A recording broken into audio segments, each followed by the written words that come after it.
What's up, KG? Welcome back sa ating channel. Isang malamig na araw sa inyong lahat. Grabe, magpapasko na ba ulit? So, ang pag-uusapan natin ngayon ay tungkol sa isa sa mga NFT games under Ronin Network, ang Fishing Frenzy.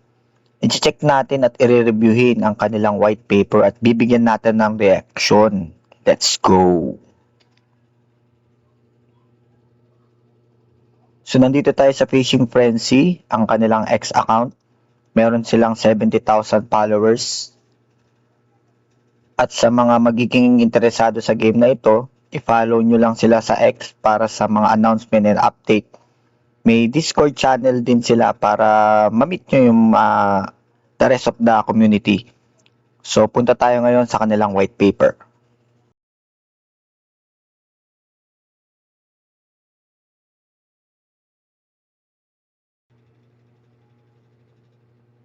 Ayan guys, so nandito tayo sa kanilang white paper. So, re-reviewin natin at bibigyan natin ng reaction itong kanilang white paper. So, yung una sa kanila is yung proof of contribution.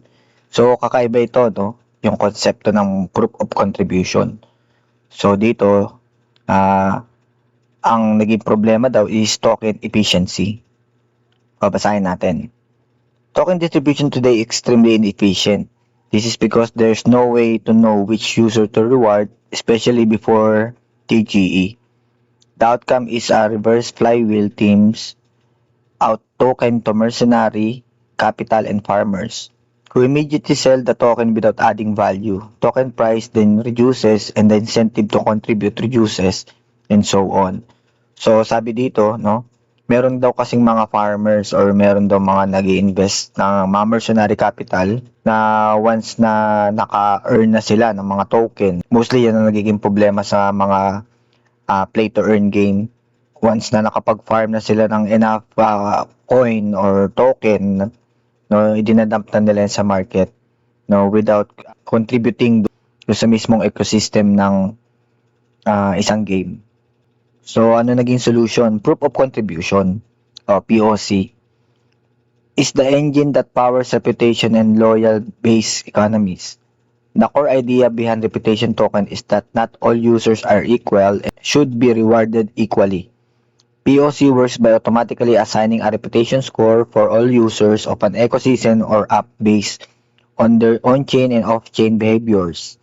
This score can then be used by first and third-party app builders to attract and reward the best participants. Long-term aligned users grow the ecosystem but net positive action and selling incentivize. No? So, sa bigger picture, rewards go to the valuable users, not bots. Tokens are fairly and efficiently distributed. Sell pressure drops through dynamic ongoing incentive. So, dito sa Fishing Frenzy, kaparehas ito ng naging problema ng Axie Infinity. So, once na maraming bots na nagpo-farm, nadump nila yun sa market, tapos ang nangyayari, bumababa yung value ng token at bumababa yung na walang na-contribute doon sa economy ng isang laro. Okay, tingnan natin yung the flywheel. We strongly believe that we design token incentive can be used to exponentially grow the ecosystem. Proof of contribution is engineered create growth flywheel. Contribution flywheel. Users contribute to receive a score, let's call it karma. So karma naman ang tawag nila dito sa Axie Infinity ay Axie score. Contribution helps the app or ecosystem become better and attract more users. This makes the app more valuable, resulting in more rewards to attract more contributors. About Uncharted. Uncharted is building the home of financial entertainment, co-founded by JW and Derek.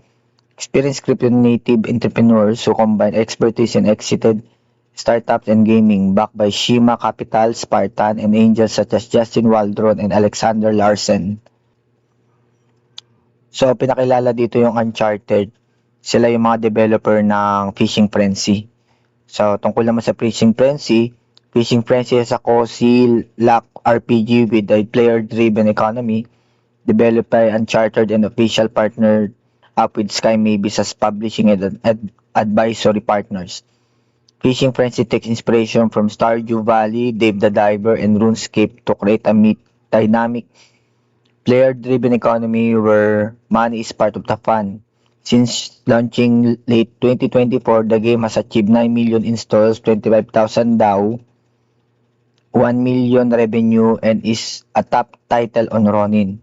The game is designed to appeal to Web3 and mobile gamers and aims to build out a thriving, deconstructed RPG world full of game modes, skills, and economic gameplay. Ayan. So, tingnan natin yung kanilang token, which is Fish. So, yan yung kanilang pangalan ng kanilang official token. Tapos, game overview. Fishing Frenzy's vision is to build a cozy, on-chain RPG with a player-driven economy. The game is inspired by Stardew Valley, Dave the Diver, and RuneScape. Fishing Frenzy unapologetically leans into the three main principles: bite-sized gameplay, crypto matters, layered building. So, ano ba ang mga target audience nito, no? So, nakapokus siya sa Web3 gamers na nag-e-enjoy ng casual on-chain economies. So, tomorrow, the goal is to expand to mobile gamers which enjoy money at stake games. Okay? Fraction, Fishing Frenzy has 10 million installs, 25,000 DAO, 1 million USD revenue. Roadmap, instead of following rigid roadmap, we have taken an iterative approach, and our roadmap is influenced by player data and feedback. Short-term, new game modes for risk to earn more. Okay. Mid-term, new layers of the economy, skills for players to specialize in PvP modes, long-term iOS and Android launch multiplayer mode. Proof of contribution, Fish, paano daw siya gumagana? Kung sino man daw yung nakaka-achieve ng Fish by contributing to the protocol, yung Fish daw na nag-i-spend to unlock rewards, special rewards and content in the game. Yung mga players daw na may Fish contributes to their reputation score or yung karma. Each user's overall karma score determines the reward and perks they receive in the game. Pagdating sa NFT game. Ayan. So dito, sinabi lang nila na gusto nilang i-introduce yung tinatawag na proof of contribution. So sa Axie Infinity, kaparehas na sa Axie Infinity, yun yung Axie score na tinatawag. Sa kanila naman, ang tawag naman dun sa kanila is yung karma. So, ang pinaka-main lang talaga dito para sa akin na interesting is yung proof of contribution, kung paano, no? At kung saan mo siya pwedeng ma-achieve. Ayan, so about sa Fishing Frenzy, para sa akin, sa white paper nila, no, is more on talagang risk to earn siya. But the game itself, no, nilalaro ko kasi yung Fishing Frenzy, nag-e-enjoy ako. Ang pinakagusto ko lang sa Fishing Frenzy is once na naglalaro ako nito is, lalo na kapag merong mga event na pwede kang, yung Reef, gusto ko yung Reef, yung kanilang nilabas na bagong gameplay, no, na once na nag-isda ka, merong nag-upgrade yung isda, bumibilis yung galaw, then i-release mo yung nahuli mo para makakuha ka ng mas rare na fish. Kukolektahin mo siya, after mo siyang kolektahin, magkakaroon ka ng rewards. Iba't iba siya, parang mga rare na fish na kailangan makolekta mo, then magkakaroon ka ng magandang reward, kagaya ng pet. So, sa susunod natin na video, lalaroin natin to about dito sa kanilang white paper. Wala masyadong diniscuss about sa gameplay, pati yung kung ano yung mga susunod pang hakbang nila para dito.